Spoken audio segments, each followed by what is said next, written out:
Je vous remercie et vous-même. Oh, ça va, à peu près. Oh, grâce à vos prières, et ainsi de suite. Mais asseyez-vous, je vous prie. C'est quand même pas gentil, hein, mon bijou, d'oublier ses voisins comme ça. Mais dites-moi, mais vous vous êtes mis sur votre 31, habits, gants blancs, et ainsi de suite. Mais vous avez des visites à faire, mon bijou? Ah non, c'est vous seul que j'avais l'intention de voir, inestimable Stepana Stepanovna. Bah alors pourquoi cet habit? Oh, on dirait une visite du jour de l'an. Je vais vous dire de quoi il s'agit. Je suis venu pour vous adresser une demande. Ce n'est pas là pour une première fois que je sollicite votre aide, et vous avez toujours bien voulu. Et excusez-moi, je suis très ému. Permettez-moi de boire un verre d'eau, inestimable Stepana Stepanovna. Non, mais il est venu pour me taper, hein. Ah non, mais pas un copec, mon petit vieux. Alors, de quoi s'agit-il, mon trésor? Voyez-vous, inestimable Stepanovitch. Oh, pardon. Je voulais dire inestimable Stepanovna. Comme vous le voyez, je suis véritablement très ému. Enfin bref, seul vous pouvez m'aider. Bien que je ne l'ai absolument pas mérité, hein, et que je n'ai aucun droit. Mais assez tourné autour du pot, mon trésor. Allez-y carrément, alors. De quoi s'agit-il? Voilà, j'y vais. Je suis venu vous demander la main de votre fille Natalia Stepanovna. Mon petit cœur! Répétez-moi ça, je ne crois pas mes oreilles. J'ai l'honneur de demander la main de... Oh, très cher ami! Oh, mais que je suis heureuse! Oh mon Dieu, il y a si longtemps que je souhaite cette union! Oh, puis vous savez, hein, je vous aime comme mon propre fils! Oh, mais que Dieu vous accorde amour, entente, et ainsi de suite! Oh oui! Ah, pour ma part, oui, j'ai toujours espéré! Ah! Oh, mais qu'est-ce que j'ai resté la planter là comme une imbécile? Parole, la joie me fait perdre la tête. Je cours chercher Natalia. Stepanovna, croyez-vous que je puisse espérer? Voyons, mon ange, un bel homme comme vous, comme si elle pouvait refuser. Oh, mais je suis sûre qu'elle vous a déjà la folie. Un instant, oh, que je suis heureuse. Ah, j'ai froid. Je tremble comme si j'allais passer un examen. Prendre la décision, voilà la chose essentielle. Si on se met à hésiter, réfléchir, discuter, si on attend le grand amour ou la femme idéale, mais on risque de rester célibataire. Ah oui, j'ai froid. Oh, Natalia Stepanovna est une excellente maîtresse de maison. Elle est pas mal de sa personne et elle a de l'instruction. Mais que me faut-il de plus? Voilà, à force de m'agiter, j'ai les oreilles pleines de bourdonnements. Ah, il faut absolument que je me marie. J'ai 35 ans. Là, je critique, pour ainsi dire. Et j'ai besoin d'une vie bien ordonnée, bien réglée. J'ai une lésion au cœur. Tout le temps des palpitations. Et pour un rien, je me mets dans des états terribles. Tenez, par exemple, en ce moment, j'ai les lèvres qui tremblent et la paupière droite qui décroche. Mais alors, le pire, c'est la nuit. Au moment de me coucher, là, à 2 doigts de m'endormir. Pends un coup sur le côté, pendant l'épaule, pendant la tête. Alors, je me lève comme un fou, je marche un peu, et puis je vais me recoucher. Et voilà que ça recommence. Pendant le côté, pan, et comme ça, mais 20 fois de suite. C'est vous. Et maman qui me dit, va voir, c'est un marchand qui veut t'acheter quelque chose. Bonjour, Ivan Vassilievitch. Ah, bonjour, inestimable Natalia Stepanovna. Oh, excusez-moi, je suis en tablier, pas très présentable. Nous étions en train d'équeuter des petits pois. Pourquoi vous faites-vous si rare? Asseyez-vous donc. Puis-je vous offrir quelque chose? Non, merci, j'ai déjeuné. Ah ben, fumez. Voilà des allumettes. Le temps est superbe aujourd'hui, hein? Mais hier, il a tellement plu que nos ouvriers n'ont rien pu faire de la journée. À propos, comment marche la fenaison chez vous? Moi, figurez-vous, j'étais trop gourmand. J'ai fait faucher le Grand Pré. Et maintenant, je regrette. J'ai peur que le foin soit abîmé. J'aurais mieux fait d'attendre un peu. Mais dites donc, vous êtes sans habit, ma parole. Je n'en reviens pas. Vous allez au bal? À propos, je vous trouve très bonne nuit. Oh, quel honneur, cette élégance. Voyez-vous, inestimable Natalia Stepanovna, je suis venu pour Vous allez être étonné, hein. Même fâché peut-être. Je suis glacé. Eh bien, de quoi s'agit-il? Oh, je tâcherai d'être bref. Vous savez, chère Natalia Stepanovna, que je connais votre famille depuis longtemps, depuis mon enfance. Ma défunte tante et son mari, dont vous n'ignorez pas, j'ai hérité des terres, tenaient votre défunt papa et votre maman dans la plus haute estime. La lignée des Lomov et des Tchouboukov a toujours été entretenue des relations amicales, qu'on pourrait même dire intimes. D'ailleurs, nos terres se touchent, rappelez-vous, mon petit pré aux vaches est contigu à votre boîte boulot. Excusez-moi de vous interrompre, mais vous venez de dire mon pré aux vaches. Mais est-ce qu'il est à vous? Mais quelle question! Mais voyons, le pré aux vaches est à nous et pas à vous. Ah mais si, il est à moi, inestimable Natalia Stepanovna. Ah, ça, alors je vous demande bien pardon. Première nouvelle, mais comment cela se fait-il? Comment? Mais nous parlons bien du pré qui forme une enclave entre votre boîte boulot et le marais brûlé. Ah, oui, parfaitement, il est à nous. Ah mais vous vous trompez, Natalia Stepanovna, il est à moi. Excusez-moi, Ivan Vassilievitch, depuis quand? Depuis quand? Mais depuis toujours. Ah, bah ça, alors je vous demande bien pardon. Mais les documents sont là. Le pré aux vaches a été en litige, c'est vrai, mais c'était il y avait le lurette. Aujourd'hui, tout le monde sait qu'il est à moi. Voyons. Écoutez plutôt. La grand-mère de ma tante avait prêté gratuitement ce champ aux paysans du grand-père de votre maman, les paysans fabriquant des briques à son intention. Les paysans du grand-père de votre maman, en ayant ainsi profité pendant une quarantaine d'années, se sont mis à considérer cette terre comme la leur. Mais au moment de l'émancipation... Mais ça ne s'est pas du tout passé comme ça. Mon grand-père, comme mon arrière-grand-père, estimait que leur terre s'étendait jusqu'au marais brûlé. Ce qui veut dire que le pré aux vaches nous appartient. Je ne vous comprends pas, Ivan Vassilievitch, c'est même agaçant. Je vous montrerai les documents, Natalia Stepanovna. Non mais vous plaisantez ou vous moquez de moi? Nous possédons cette terre depuis au moins 300 ans. Et brusquement, on vient nous annoncer qu'elle n'est pas à nous. Oh, ce n'est pas que je tienne particulièrement à cette terre. Elle ne mesure que 5 déciatines et ne vaut pas plus de 300 roubles. Mais c'est l'injustice qui me révolte. Voyez-vous, je ne supporte pas l'injustice. Mais écoutez, moi je vous en supplie, Natalia Stepanovna. Comme j'ai eu l'honneur de vous le dire, les paysans du grand-père de votre maman fabriquaient des briques à l'intention de la... Grand-père, grand-tante, grand-père, quel charabia. Le pré aux vaches nous appartient, un point c'est tout. Mais non, il est à moi. Non, il est à nous. Vous pouvez revêtir 36 frères, discuter pendant l'éternité. Le pré aux vaches nous appartient, un point c'est tout. Mais je me moque de ce prix, Natalia Stepanovna. Ce que j'en dis, moi, c'est pour le principe. Ah, tenez, si vous le désirez, je vous l'offre immédiatement. Mais moi aussi, je peux vous l'offrir, puisqu'il est à moi. C'est tout de même agaçant, Madame Vassilievitch. Nous vous avons toujours considéré comme un bon voisin, un bon ami même. L'année dernière, nous vous avons prêté notre batteuse. Notre blé a dû attendre jusqu'en novembre. Et maintenant, vous nous traitez comme si nous étions des Romanichels. Vous m'offrez ma propre terre. Excusez-moi, mais c'est pas ce qu'on dit en bon voisin. À mon avis, c'est de l'insolence, tout simplement. Mais, vous me prenez pour un usurpateur, mais je n'ai jamais volé de terre à autrui, et qui lui prétendra aura de mes nouvelles. Ah.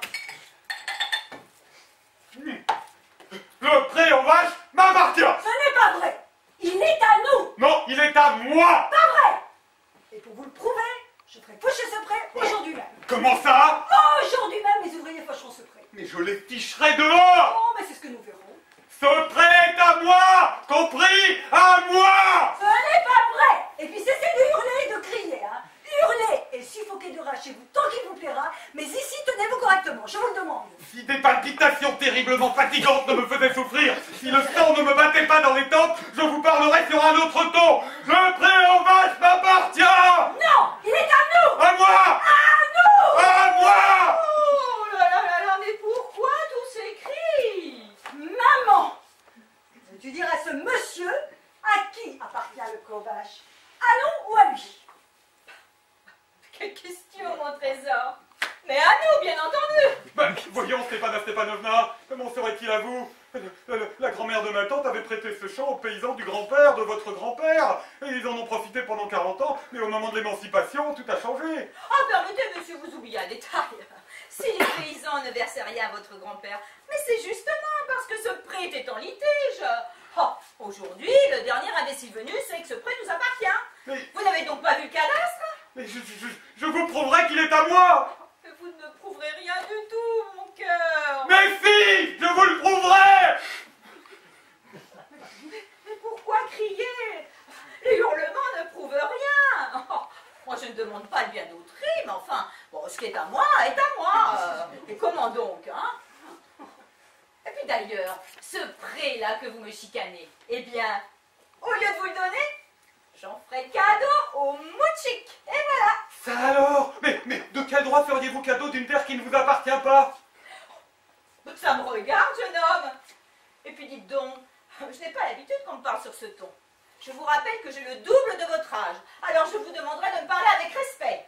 Oh mais ça c'est la meilleure! Vous me prenez pour un imbécile, ma parole! Vous dites que la terre est à vous, et en plus je dois être au calme, je dois être poli! Non mais... de bons voisins n'agissent pas ainsi, Stépana Stepanovna! Vous n'êtes pas une bonne voisine, vous êtes une usurpatrice! Comment ça, une usurpatrice? Oh non, mais dis donc, c'est pas possible ça! Maman, il faut envoyer tout de suite nos faucheurs. Le préovage nous appartient et je ne céderai jamais, jamais, jamais. Eh ben c'est ce que nous verrons! Le tribunal me donnera raison! Allez! Le tribunal! Eh bien c'est ça, mais allez donc porter plainte! Les procès, ça vous démange. Vous êtes un chicaneur né, comme tous les vôtres, hein, sans exception. Oh, mais je vous défends d'insulter ma famille. Il n'y a que des gens propres chez les Lobov. Personne n'a été arrêté pour dilapider le bien d'autrui, comme ce fut le cas de votre oncle. Mais chez vous, ils étaient tous cinglés, tous. Votre grand-père, là, il buvait comme un trou. Et puis la plus jeune de vos tantes, là, comment elle s'appelle, là, Martina Navratilova, là. Eh bien, hein, elle est fichue qu'avec un architecte. Ah! Vous, votre mère, elle avait une jambe plus courte que l'autre. Des palpitations. La jambe. Ah, Seigneur, de l'eau.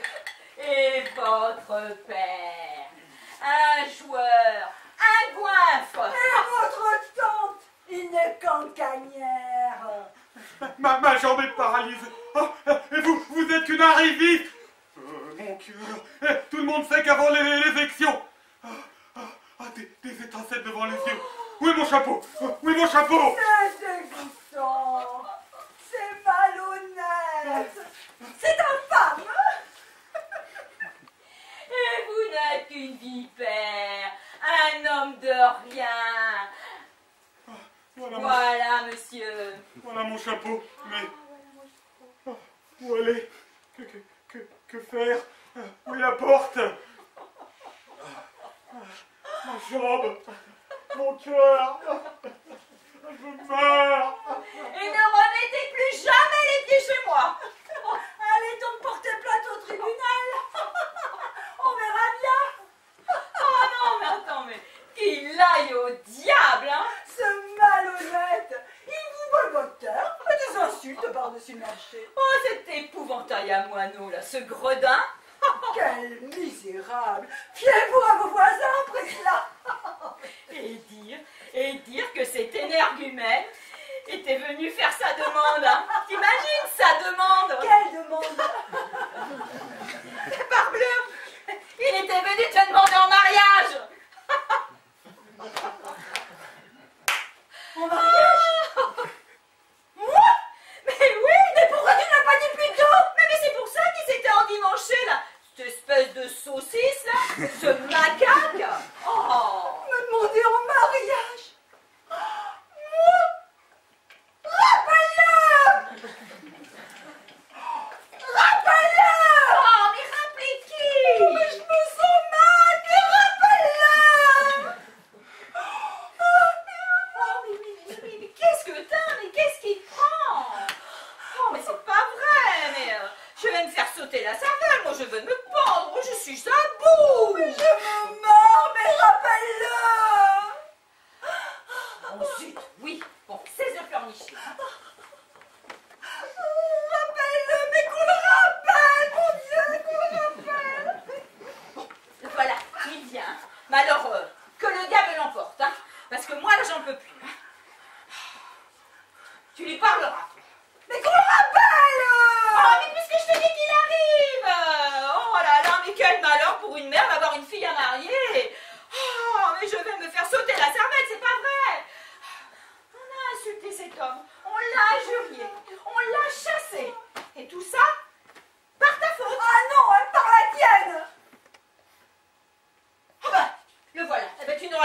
parler, tiens.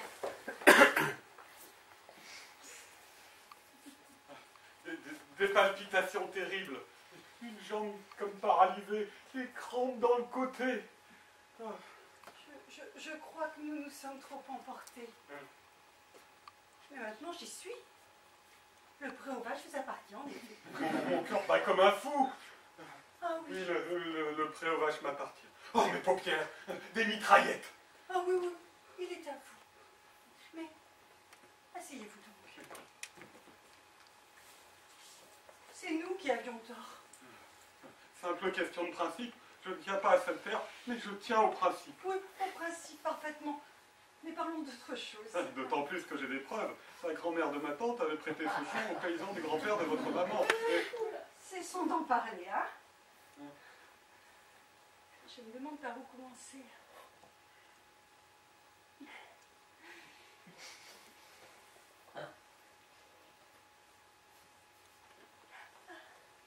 Irez-vous bientôt à la chasse? À la chasse au coq de bruyère? Oui, c'est bien. Oui, estimable Natalia Stepanovna. Après la moisson, je pense. À propos, vous ne savez pas la nouvelle? Il m'arrive une tuile. Mon Nougadaï que vous connaissez. Eh bien, il s'est mis à boiter. Quel malheur! Mais pourquoi donc? Oh, allez le savoir. Il a sans doute une entorse ou un autre chien l'aura mordu. C'est mon meilleur chien de chasse, sans parler de ce qu'il vaut. Je l'ai payé à Mironov 125 roubles. Ah, c'est beaucoup trop cher, Ivan Vassilievitch.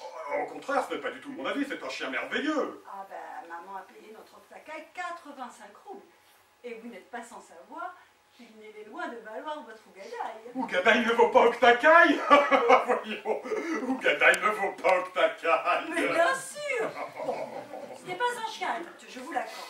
Mais pour les formes, vous ne trouverez pas son pareil, hein. Même pas chez Volchanetsky.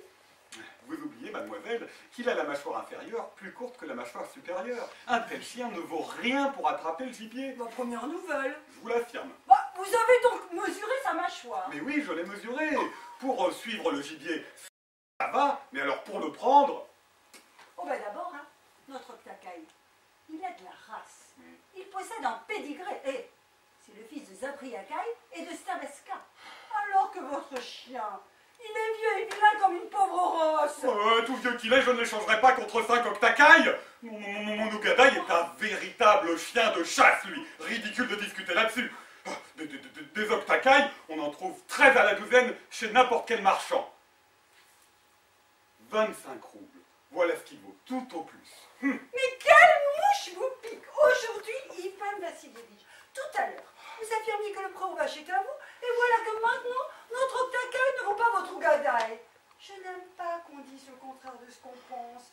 À mon avis, c'est de l'insolence, tout simplement. Mais vous me prenez pour un aveugle, ou alors un imbécile. Comprenez enfin que votre Oktakai a la mâchoire inférieure trop courte. Ce n'est pas vrai. Mais si. Ce n'est pas vrai. Mais inutile de crier, mademoiselle.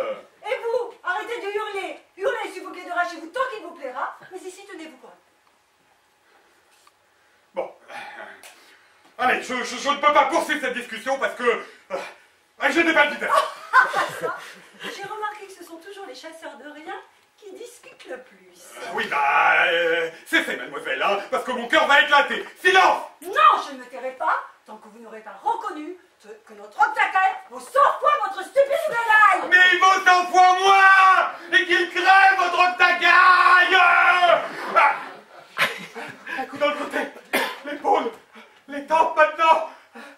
Oh, mais votre Ougadaï, lui, il n'a pas besoin de crever, hein. C'est déjà une charogne. Mais taisez-vous, mademoiselle, mon cœur éclate. Non, je ne me tairai pas. Tant que vous n'aurez pas reconnu que notre Ougadaï vaut 100 fois votre stupide Ougadaï. Qu'est-ce qui se passe encore? Maman, dis-nous franchement, en toute sincérité, lequel des deux chiens est le meilleur? Notre Oktakai ou son stupide Ougadaï? Oh, Stepanovna, dites-moi une seule chose, je vous en supplie. Votre Oktakai a-t-il la mâchoire inférieure trop courte, oui ou non? Quelle question intéressante. Et combien même elle le serait trop courte, quelle importance? Notre Oktakai est le plus beau chien du district. Oui, mais moins Ah, beau moi, que mon c'est Nougadaï. Convenez-en, répondez en toute confiance. Permettez, je m'emporte facilement, alors je vous en prie, cessons cette discussion. Je veux bien reconnaître que votre Ougadaï a des qualités. C'est vrai, il est de race. Il a la hanche ronde, il a de bonnes pattes. Mais mon chéri, il a de graves défauts. Il est trop vieux, et puis il a la gueule trop courte. Oh. J'ai des palpitations. Alors venons-en au fait. L'autre jour, rappelez-vous, dans la forêt, mon Nougadaï, il allait de front avec le ramdaï du comte. Et votre chien était loin derrière, à plus d'une verste. Oh, mais parbleu, le piqueur du comte lui avait donné un coup de fouet. Ouais, bah, votre chien l'avait pas volé, hein. Toute la meute suivait le renard et votre chien courait après un mouton. Oh non, c'est pas vrai, monsieur. Hein. Permettez. Je m'emporte facilement, alors on va arrêter cette discussion. Mais si le piqueur du comte lui a donné un coup de fouet, c'est tout simplement parce qu'ils sont jaloux de mon chien. Bassement jaloux. D'ailleurs, vous-même, vous n'êtes pas sans reproche. Oui, oui. Dès que vous voyez un chien plus beau que votre Ougadaï, vous ne pouvez pas vous empêcher de... Ah ouais, mais je me souviens très bien. Oui, bah oui, moi aussi je me souviens.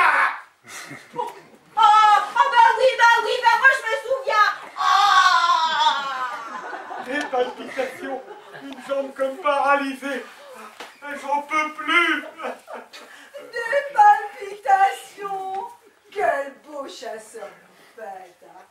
Mais ce n'est pas à la chasse, mais à la cuisine que vous devriez faire la chasse. Ce n'est pas au rat, mais au renard que vous devriez faire la course. Vos palpitations. Et c'est vrai. Mais si encore vous étiez un vrai chasseur. Mais là, avec vos palpitations, vous feriez bien mieux de rester à la maison au lieu de vous trimballer en selle. Ah, vous ne venez à la chasse que pour discutailler et embêter le chien des autres. Bon, je m'emporte facilement, je l'ai déjà dit, alors prison là, vous n'êtes pas un vrai chasseur. Un point, c'est tout. Ah, parce que vous me prenez peut-être pour un vrai chasseur, vous. Et vous allez à la chasse que pour flatter le comte. Mon cœur, que pour intriguer. Oui, voilà, vous êtes une intrigante. Comment ça, une intrigante? Non mais silence. Oui, une intrigante. Oh, mais gamin blanc-bec. Nullité, va. Vieille bique, bonne sœur. Oh, mais je vais te descendre comme une vieille perdrix, moi, avec mon fusil, si tu continues. Ah! Tout le monde sait que votre défunt mari, eh ben, il vous battait. Oh. Ah, ma chambre. Je trouve. Et toi, tu vis dans les jupons de ta gouvernante. Ça y est, mon cœur a explosé, mon épaule se détache. Où est mon épaule? Ah, vite, un médecin, je meurs. Le gamin blanc-bec. Quoi? Nullité. Ah, mais moi aussi, je peux me sentir mal. Oh, moi aussi, je peux me sentir mal. Oh, oh. Vous vous prenez pour un chasseur. Vous ne savez même pas vous tenir en selle. Maman? Maman? Qu'est-ce qu'il y a? Maman? Ivan Vassilievitch?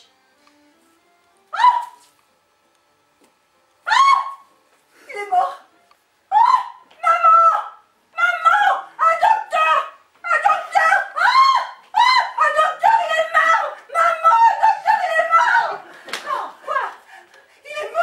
Mais qui est mort?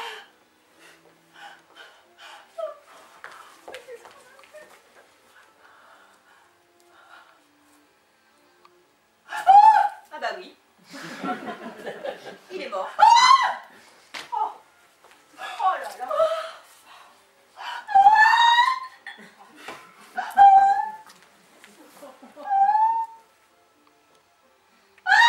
Mais non, il boit pas, hein. Mais il est vraiment mort, hein. Oh là là là là, oh malheureuse.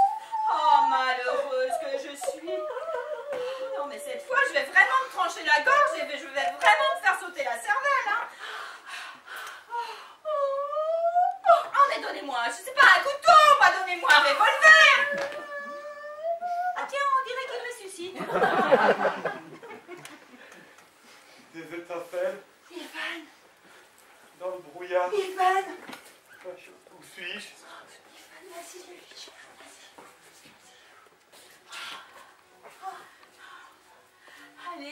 maintenant. Oh, mariez-vous et puis allez au diable. Elle est d'accord. Elle est d'accord. Elle consent. Allez. Et puis foutez-moi la paix. Hein? Quoi? Comment? Mais elle consent. Allez-y, embrassez-vous. Oui, oui, je consens. Bon, eh ben... très heureux. Mais de quoi s'agit-il? Embrassez-vous. Ah oui, je me souviens, les étincelles, le brouillard. Je suis heureux, Natalia Stepanovna. Mais j'ai la jambe paralysée. Oui, vous aussi. Moi aussi, je suis heureuse. Mais convenez-en maintenant. Gadaï ne vaut pas notre tacaille. Mais si! Mais non.